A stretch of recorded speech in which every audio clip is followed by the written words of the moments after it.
país por Pichincha, Soledad Buendía. Superior para fortalecer la educación. La educación en nuestro país ha pasado varios periodos de formación, de transformación, que se han forjado no lejos de las luchas ciudadanas, de las luchas y conquistas sociales, de aquellos procesos políticos también, que hoy forman parte de la noción de lo que es o debe ser la educación superior. Pero no siempre fue así. Por ello es importante recordar cuál ha sido el papel de la Ley Orgánica de Educación Superior en este proceso de transformación, en este proceso de empoderamiento y mejora de la educación superior. Y más aún cuando analizamos el espíritu y lo que consagró la Constitución del 2008, la Constitución de Montecristi. Con grandes esfuerzos y gracias al apoyo de organizaciones sociales, de organizaciones estudiantiles, se consagró la gratuidad de la enseñanza, la gratuidad de la educación hasta el tercer nivel. Así lo detalla nuestra Constitución del 2008. Este fue un reto alcanzado en el que permite que la educación se lo vea como lo que es, un bien público, como un derecho, porque devolvió a las manos de los ciudadanos el poder y la capacidad de emanciparse a través del conocimiento. Antes de esta importante conquista, incluso la educación pública era un lujo, pues los cobros indebidos estaban a la orden del día y poco a poco el sistema se iba abarrotando. Muy pocos podíamos tener espacios en aquellas universidades, un sistema de evaluación de calidad inexistente. El aprendizaje era realmente un reto en las aulas, como decía, abarrotadas, sin profesores o con profesores que no tenían la capacitación adecuada. La investigación no era ni siquiera parte de la planificación ni era concebible en este espacio. Y no lo hablo desde un discurso, sino desde la práctica, porque así viví cuando era estudiante universitaria en la universidad pública, el pago de la matrícula, las dificultades para esa educación y esa formación que obviamente estaban ligadas a procesos políticos, porque no es distante de muchos ecuatorianos el conocer que estaba cooptada por un movimiento político. Siguiendo el mandato de la ley de la Constitución, se genera la Ley Orgánica de Educación Superior en el 2010, buscando replantear este sistema de educación superior y lograr que responda al mandato constituyente. Un sistema que hasta ese entonces estaba marcado por una regulación deficiente que asumía a las universidades particulares como negocios, a los estudiantes como clientes, que asumía a la universidad pública como un botín político y a los estudiantes como mendigos de esos derechos. Es en estas condiciones que entre los 80 y los 90 proliferan universidades conocidas como las universidades de garage, donde aquella formación académica era mínima, donde se constituía realmente en una estafa social. Y este fue parte de un proceso realmente técnico para que esas universidades fueran cerradas, garantizando el derecho de los estudiantes.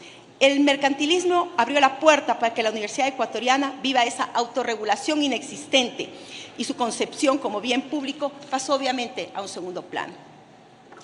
En atención a este y a varios problemas que presentaba en aquel momento el sistema, la Ley Orgánica de Educación Superior planteó 7 principios que guiarán lo que actualmente es el sistema de educación superior ecuatoriano.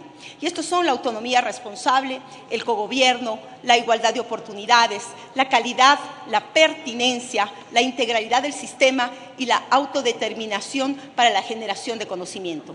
Quisiera enfocarme en los principios de autonomía responsable y de cogobierno, que han estado pues en el centro del debate desde que se expidió la Ley Orgánica de Educación Superior. La autonomía responsable nace con la intención de proteger a las universidades, a su personal, a las instalaciones, a sus autoridades, para que sin injerencias del poder político, estas puedan ser espacios de generación de pensamiento crítico. La característica que definía el funcionamiento de la autonomía era el carácter democrático de las estructuras internas de cada institución. Los mecanismos de toma de decisiones estaban ampliamente distribuidos en todos los sectores de la comunidad universitaria, pues siempre se concibió a la universidad como un bien de interés público. Incluso en la actualidad, las mejores universidades del mundo se caracterizan por no caer en la falsa dicotomía de la naturaleza pública o particular, pues sus estructuras de gobierno son tan amplias y democráticas que la toma de decisiones está desconcentrada y repartida en todos los miembros de la comunidad universitaria. Es necesario avanzar en el debate de la educación superior y evitar esos nichos de discusiones estériles, como aquellos que plantean la autonomía como un control absoluto de las instituciones en pocas autoridades, sin fiscalización ni escrutinio de ningún tipo, en la relación totalmente vertical y jerárquica en relación al resto de la comunidad universitaria. Debemos abandonar los dogmas y abandonar el debate y abordarlo de una manera técnica, asumiendo que sin autonomía responsable no existe universidad y sin cogobierno no existe autonomía, pues su cogobierno debe ser lo que fortalezca y permita que esta educación superior alcance sus objetivos. La autonomía universitaria debe entenderse como la oportunidad para promover el acceso de un cuerpo estudiantil diverso, que constituya una comunidad universitaria que comparte y democratice conocimiento y oportunidades. Esto se logra mediante acciones afirmativas o políticas públicas o mediante iniciativas de las mismas universidades. Es importantísimo que estas reformas de la Ley Orgánica de Educación Superior permitan abonar aquello y permitan fortalecerlo de manera democrática y que se constituyan en una herramienta para la democratización.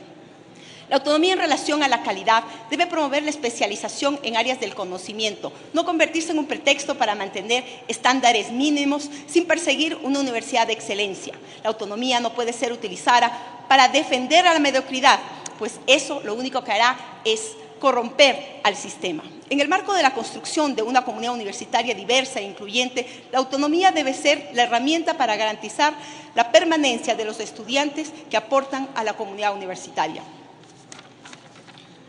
Finalmente, quisiera recalcar que este debate no puede limitarse a una universidad con más Estado o con menos Estado. Debe ser una universidad democrática que fortalezca mecanismos de autogestión y vinculación productiva, mecanismos como los que hoy las autoridades nos han señalado, que permitan esos concursos, esos procesos. Debemos recordar que la responsabilidad del sistema educativo no es solamente de las autoridades, es de todas y todos, y de este pleno de la Asamblea y de estos legisladores.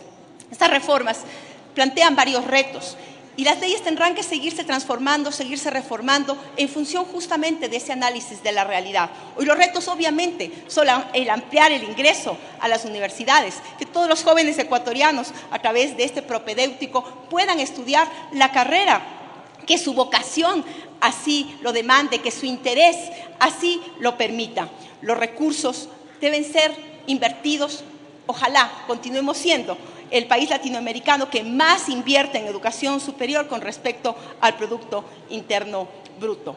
Es fundamental también en esta reforma fortalecer la educación técnica, aquella educación que va a permitir la relación del estudiante con el ámbito productivo, con el ámbito técnico, y ahí el gran reto es recategorizar, repotenciar, darle muchísima fuerza, no solamente en el ámbito académico, sino en el ámbito de la sociedad, a las carreras técnicas. No quiero concluir mi intervención, señor presidente, sin antes felicitar al asambleísta Pachala. Es de conocimiento público que su hijo ha sido calificado como el mejor puntuado, Pachala Cañas Luis Andrés, por el Consejo de Participación Ciudadana. He ahí un proceso democrático en el cual no existe nada ilegal porque su hijo participe como el pariente de ninguno de los asambleístas de este pleno de la Asamblea Nacional. Felicitaciones, señor asambleísta, su hijo el mejor puntuado por el Consejo de Participación Ciudadana para el Consejo Nacional de la Igualdad. Muchas gracias. Por favor, señores asambleístas. Tiene la palabra